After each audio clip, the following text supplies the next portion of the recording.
I guess we should mention first there is a pre-show match, if you will. It's Lance Storm and William Regal taking on Goldust and Hurricane. It was supposed to be on the pay-per-view. Now it's on Heat. Meltzer would say that's a last-minute call.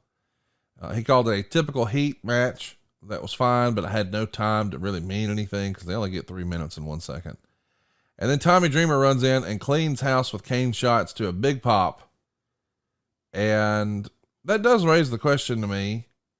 In your opinion, could the WWE have done more with Tommy Dreamer? I mean, for him to get a pop in Madison Square Garden like that, that's pretty cool.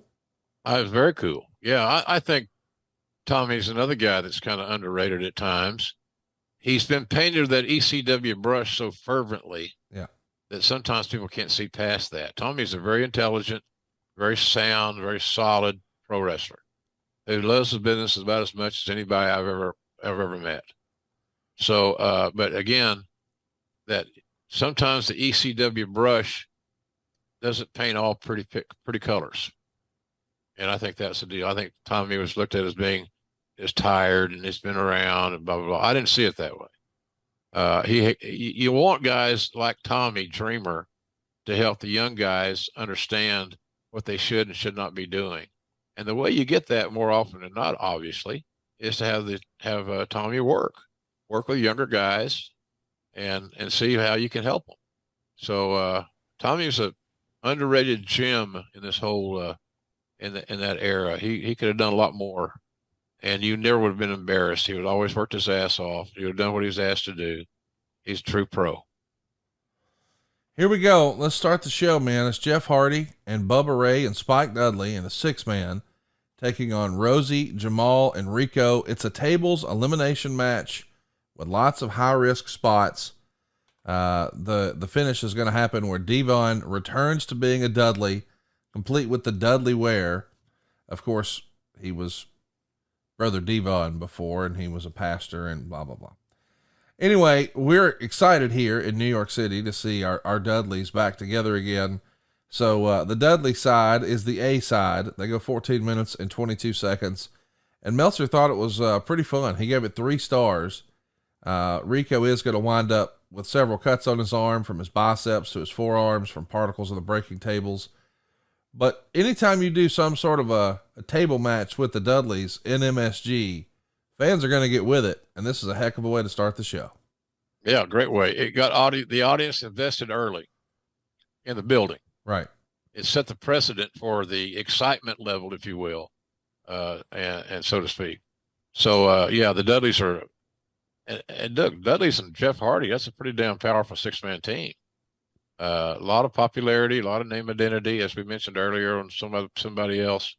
But the Jeff Hardy was getting over, and the Dudleys are huge in that area, that part of the world, especially. Not just that part of the world, but especially in that part of the world. And I know it was going to be a thrill for those guys to work on a pay-per-view from the Garden. They grew up going to the Garden. That's a big deal. Right. You know, so they never failed. In my memory, the Dudleys never failed to deliver when booked in a spot where they were really needed to deliver. And these first matches on these pay-per-views are important. Fall under the category of it really needs to deliver and set the tone. Yeah.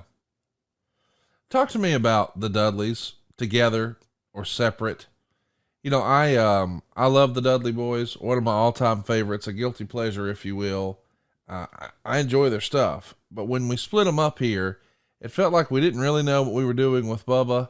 And boy, poor Devon with this Reverend gimmick. This was just not good.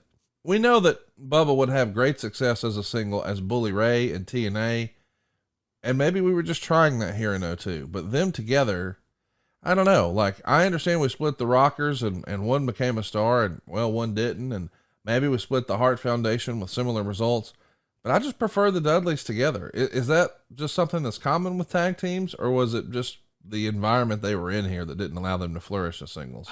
I just think fans enjoyed the tandem. And they had great chemistry. They had, they were almost seamless. They'd worked together so much and so long that they didn't have any missteps. It was obvious to anybody, or at least to most people, it certainly was obvious to me, the star of the duo was Bubba. It's just a matter that, there's going to be a certain level of separation anxiety when a longtime team that had earned a lot of popularity now is going to be split apart. And then how do you create an identity that would merit his ability for Bubba? Bubba was the star of that show, and to me he always will be. So he's outspoken. We've had some spirited debates, usually over cash or creative. Imagine that, Connie. Imagine that.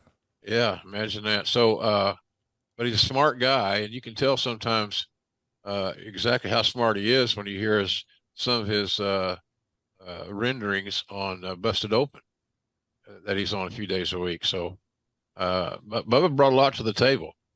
I think if Bubba was easier to get along with, and I might be sticking out of school, and I'm not trying to offend him or anybody else. If Bubba was just a little bit easier to get along with, and I think in his older age, he's becoming more, I don't say more mellow, but more willing to compromise and listen.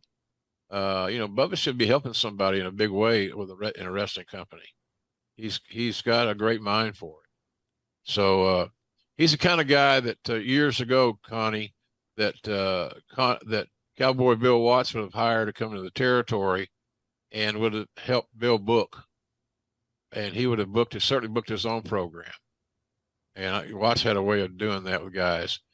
When you get a talent that buys into the creative that they help create, they are valuable as hell. And I think Bubba would have been valuable as hell working for Cowboy at that point in time. And he's still valuable. He still goes out there and he's smart about the bookings he chooses. So Bubba was the guy in that whole quadre of talents that I thought had the biggest upside. Now, that's as far as the Dudleys are concerned. Jeff Hardy was on another level too, because Jeff Hardy was the one that was chosen seem to be the guy over his brother Matt. Jeff had the most charisma and most uniqueness or whatever. So it's just funny. It's like being in a marriage, Connie. It's like, how do you rebound from your separation? How do you rebound from your divorce? What does the future look like? Blah, blah, blah. And I liked what those guys did a lot. Physical, reliable, good stuff. That was a hell of a way to start the show. I know we're spending too much time probably on the sixth man, but it really set the stage and was more important, I think, to talk about that a little bit more than I had originally planned.